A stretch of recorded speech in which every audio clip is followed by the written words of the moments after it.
Hola hermanos, hoy vamos a compartir el pasaje de 2 Crónicas, capítulo 16, versículo 1 al 14.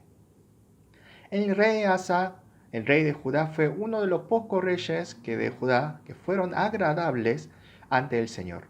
Mandó a deshacer todos los ídolos extraños que estaban en Judá y esforzó al volver al Señor. Así el reino estuvo en calma. El pasaje de hoy empieza con un pero. Versículo 1 dice, pero en el año 36 de reinado de Asa. ¿Qué estaría pasando aquí?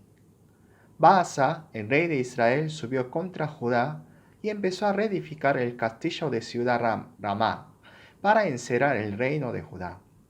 Ante este ataque de Israel, el rey Asa reaccionó diferente que antes. Pidió ayuda a Ben-Hadad, el rey de Siria, entregando oros y platas. Con la ayuda del rey Ben-Hadad, el ejército de Israel volvieron a su tierra.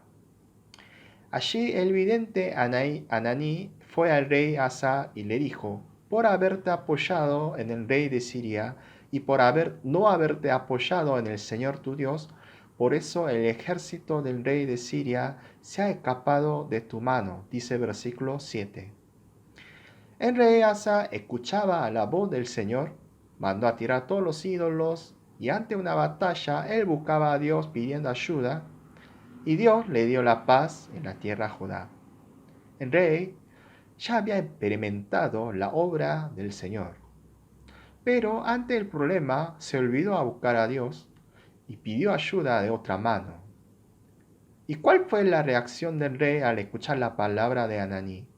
Se enojó contra él y lo puso en la cárcel, dice el versículo 10, porque se encolerizó contra él por esto.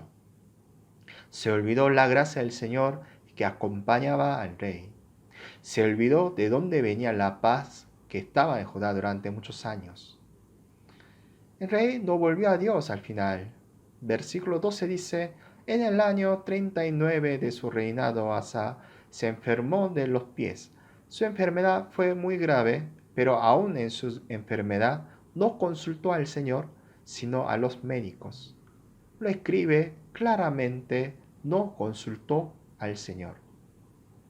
Algunos pueden cuestionar por pedir ayuda al otro. ¿Qué tal malo es consultar a los médicos? De hecho, había escuchado la noticia de que una madre no llevó a su hijo al hospital aunque estaba enfermo. Ella creyó que su Dios va a curar a su hijo, estuvo orando en vez de llevar al médico. Y al final, el hijo falleció. Medicina, tecnología y muchos estudios son instrumentos que podamos aprovechar en casos necesarios. El usar estos medios no quiere decir que no estamos buscando a Dios, pero sí que tenemos que consultar a Dios primero para poder usar sabiamente estas herramientas que nos permitió.